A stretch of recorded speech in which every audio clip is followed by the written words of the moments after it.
Un pêcheur devenu riche. Conte de Madagascar.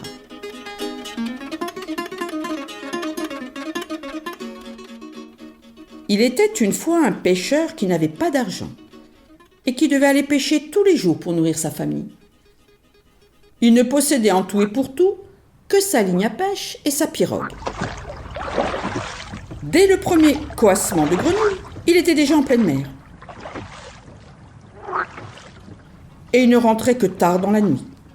Il mangeait au bord de la mer, presque toujours du manioc et très rarement du riz qu'il préparait lui-même. Au fond, tout au fond de la mer,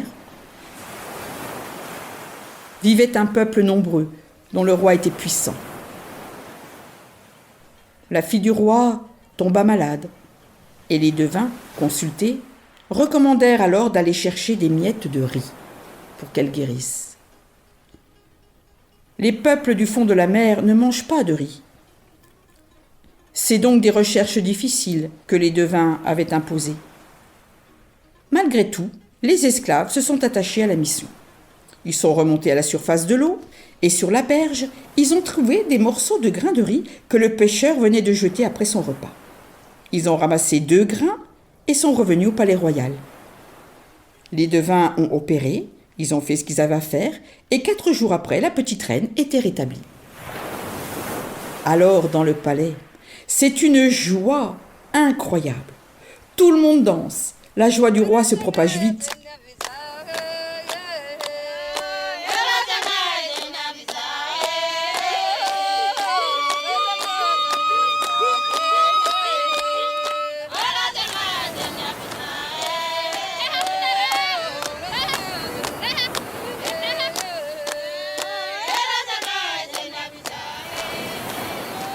Dans chaque famille, on a tué un poulet pour son bonheur.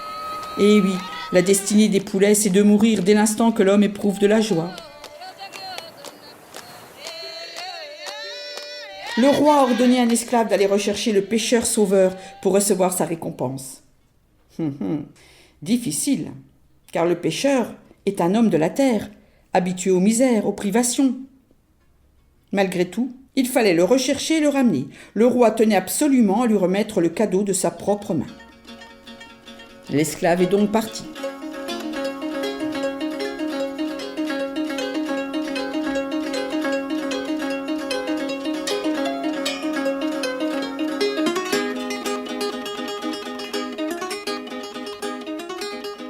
Il a d'abord aperçu l'appât et l'hameçon.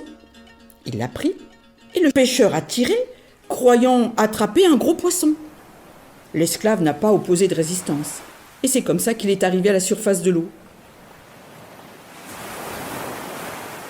« Ne t'inquiète pas, dit-il au pêcheur. Je viens ici pour t'apporter une bonne nouvelle. Le roi veut te récompenser, car les miettes de riz que tu as jetées au bord de l'eau et que j'ai ramassées ont pu guérir sa fille malade. Pour marquer sa gratitude, il souhaite te connaître et te remettre quelque chose de sa main. »« Non, a répliqué le pêcheur, je ne suis pas du peuple sous-marin, et votre vie d'en bas ne me dit rien. Non, je ne peux pas te suivre, dis-le à ton roi. » L'esclave n'a pas hésité. Il a renversé la pirogue, il a tiré le pêcheur par la main et il l'a entraîné au fond de l'eau avec une incroyable rapidité. Dans le fond, quand l'inquiétude du pêcheur a été un peu dissipée, il a demandé où on l'emmenait exactement, ce qu'il allait recevoir, ce qu'il devait répondre, et surtout, quand allait-il revenir sur sa terre. L'esclave a rassuré le pêcheur. Il lui a dit qu'il allait recevoir des récompenses du roi et qu'il reviendrait sur terre dès qu'il aurait vu le palais, la famille royale et reçu son cadeau. Seulement, a ajouté l'esclave, je te recommande une chose. Tâche que le roi ne te remette pas de l'argent, mais plutôt qu'il te donne le pouvoir d'interpréter la voix de toutes les créatures sur terre. D'accord, dit le pêcheur. Attention, a ajouté l'esclave, que tu ne dises ton secret à personne. D'accord, a dit le pêcheur.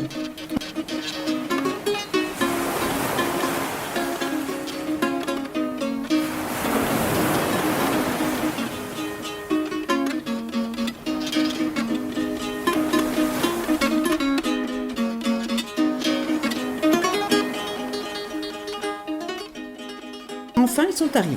Dès que le pêcheur a été présenté au roi, qui a été le plus étonné ? Eh bien, le roi, parce que c'était la première fois qu'il voyait un homme. Un être qui avait 2 yeux comme lui, 2 oreilles, une bouche avec une dentition en double rangée, un nez avec 2 trous, un menton, bref, une physionomie identique à la sienne. Seulement, ce qui n'était pas pareil, c'était la démarche. L'homme de la terre était plus droit. Celui du fond marin avait une position un peu inclinée. Le roi a offert de l'argent en quantité appréciable. Le pêcheur a refusé, se rappelant de ce que lui avait conseillé l'esclave.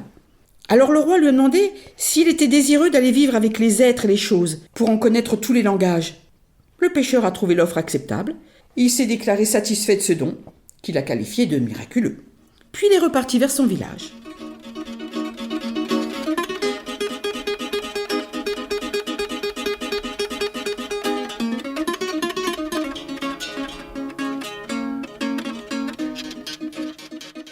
Sur le chemin du retour, fatigué, il s'est arrêté pour se reposer à l'ombre fraîche d'un manguier. Des corbeaux nichaient dans le feuillage et se parlaient entre eux, dans le langage d'oiseaux voleurs de maïs. Le voyageur, qui comprenait ce qui se disait, a fait le mort, en espérant pouvoir écouter plus longtemps ce nouveau parler. Il s'est couché sur le dos, il a ronflé, il a montré un peu les dents. Un des corbeaux a dit à son voisin « Quel dormeur !» L'autre a répondu « Je connais celui-ci, c'est l'Antandrovolo, l'espèce poilue de tête la plus maligne des créations de Dieu. » « Malgré tout, il dort profondément, » réplique le premier corbeau. « Il faut toujours se méfier de lui. Je descendrai pour mieux le voir. Prends garde, tu vois, je touche son ventre, il ne bouge point. »« Attention !»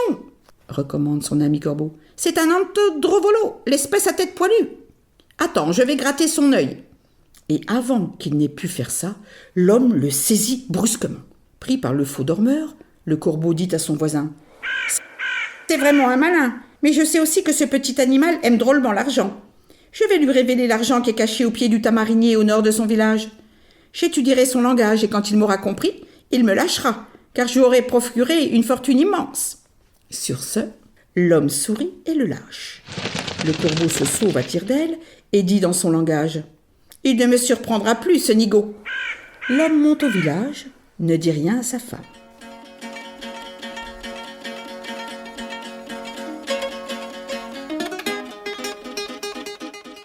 Le lendemain, il va au pied du tamarinier. Il y trouve 7 cruches pleines d'argent. Il retire 3 pièces de 5 francs qu'il donne à sa femme. 3 pièces de 5 francs, ça représente au moins la valeur de 4 mois de pêche. C'est donc une fortune immense que les pêcheurs n'ont pas toujours l'habitude de manipuler. Mais ces 3 pièces ne représentent même pas le 100e du contenu d'une cruche, la plus petite des 7. C'est ainsi que notre pêcheur a eu une destinée faite de bonheur. Riche en argent, capable de connaître les paroles de toutes les créatures sur terre et d'être en compagnie d'une femme de son goût.